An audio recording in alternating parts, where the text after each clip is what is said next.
नमस्कार दोस्तों, मैं गोपाल पांडे आप सबको एग्जाम वेयर के इस जीव विज्ञान की श्रृंखला में स्वागत करते हैं। आज हम लोग पढ़ेंगे राइबोसोम और गोल्गी काय यानी गोल्गी बॉडी। चलिए देखते हैं सबसे पहले राइबोसोम में क्या क्या आता है और इसके अंतर्गत कितने प्रश्न एग्जाम में पूछे जाते हैं। सबसे पहला इसकी खोज। राइबोसोम की खोज जंतु जगत में और पादप जगत में दो लोग अलग अलग प्रकार से की। जैसे पादप जगत में रॉबिन्सन और ब्राउन और जंतु जगत में पैलाडे महोदय हैं। अच्छा, राइबोसोम का नामकरण रॉबर्ट महोदय ने किया था। राइबोसोम देखते हैं राइबोसोम क्या होता है और इसके कितने प्रकार हैं। राइबोसोम दो प्रकार का होता है, एक 70S और दूसरा 80S। दोस्तों, एस का मतलब क्या होता है? एस का मतलब यह एक इकाई है, राइबोसोम की इकाई है। इस इकाई को स्वेड वर्गस इकाई कहते हैं। स्वेड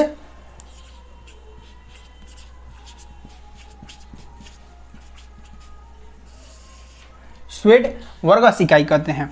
यह एस सेडिमेंटेशन कॉफिशिएंट है। क्या है? Sedimentation coefficient.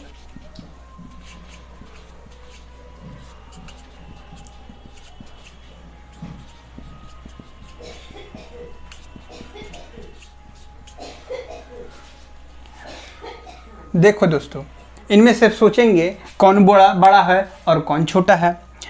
मतलब बड़ा तो देखने में दिख रहा है, 80 बड़ा होता है तो यह बड़ा राइबोसोम है, और यह 70S है तो यह छोटा राइबोसोम है। मतलब यह पूर्ण विकसित है, यह पूर्णतः विकसित नहीं है, यानी यह प्रोकैरियोटिक में पाया जाता है।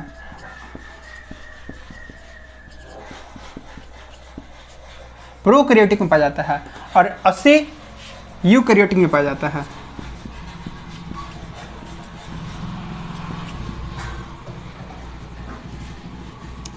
फिर से देखते हैं हम लोग। राइबोसोम पादप जगत में किसने खोज की? Robinson and brown. जंतु जगत में पैलाडे, और इसका नामकरण रॉबर्ट महोदय ने किया था। यह दो प्रकार का होता है, 70S और 80S। 80S एस का इकाई स्वेड्स वर्गस इकाई होता है, जिसे हम सेडिमेंटेशन कॉफिशिएंट कहते हैं।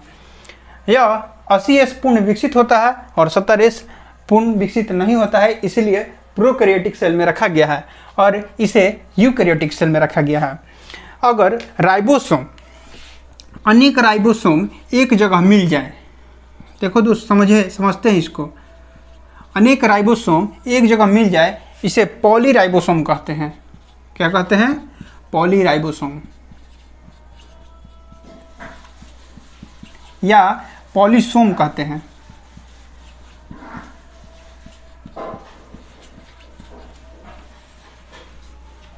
अनेक राइबोसोम मिल जाए दोस्तों, अनेक राइबोसोम मिल जाए तो पॉलीराइबोसोम या पॉलीसोम्स कहते हैं।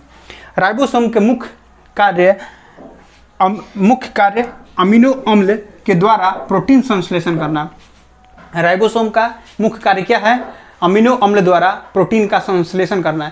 एक महत्वपूर्ण सवाल है, कितने अमीनो अम्ल मिलकर एक प्रोटीन का निर्माण करते हैं? तो दोस्तों याद रखिएगा, 20 अमीनो अम्ल मिलकर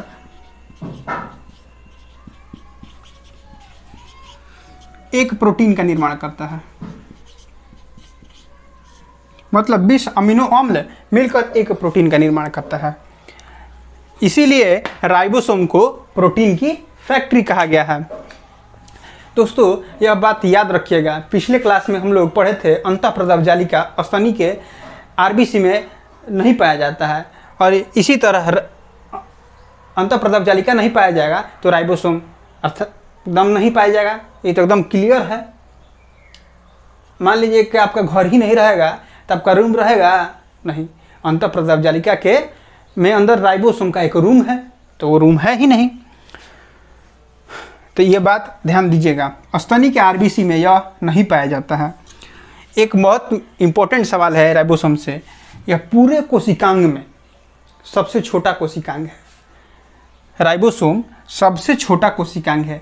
यह अधिक बार सवाल पूछा गया है दोस्तों, याद रखिएगा। दोस्तों हम लोग राइबोसोम पढ़ें, अब पढ़ेंगे गोल्जी बॉडी यानी गोल्जी काय। देखते हैं इससे क्या क्या प्रश्न बनते हैं। सबसे पहला प्रश्न बनता है, गोल्जी बॉडी यानी गोल्जी काय की खोज किसने की? तो कैमिलो गोल्जी ने। इसका अन्य नाम क्या है? इसको लाइपोकॉन्ड्रिया भी कहा जाता है। और डिक्टियोसोम, डिक्टियोसोम दोस्तों याद रखिएगा, पादप जगत में इसे गोल्जी बॉडी को क्या नाम दिया गया है? डिक्टियोसोम। यह मुख्यतः स्रावी कोशिका में पाया जाता है। जैसे हम लोग देखते हैं दोस्तों, क्या श्रावण करता है? एंजाइम, एंजाइम से कार्बोहाइड्रेट का संश्लेषण करता है।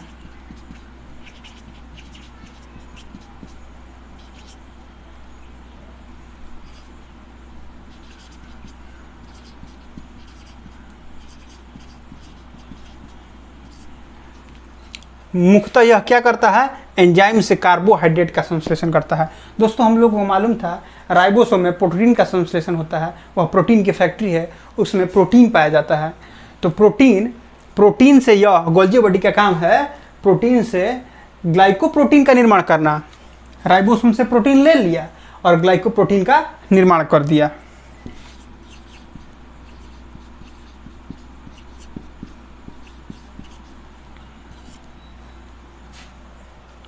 दोस्तों सबसे इम्पोर्टेंट सवाल, जब यह काम करता है एंजाइम से कार्बोहाइड्रेट का संश्लेषण करता है, राइबोसोम से प्रोटीन मांग लेता है और ग्लाइकोप्रोटीन में काम करवा देता है, इसीलिए कुछ वैज्ञानिक महोदय ने कहा ये तो प्रबंधक है।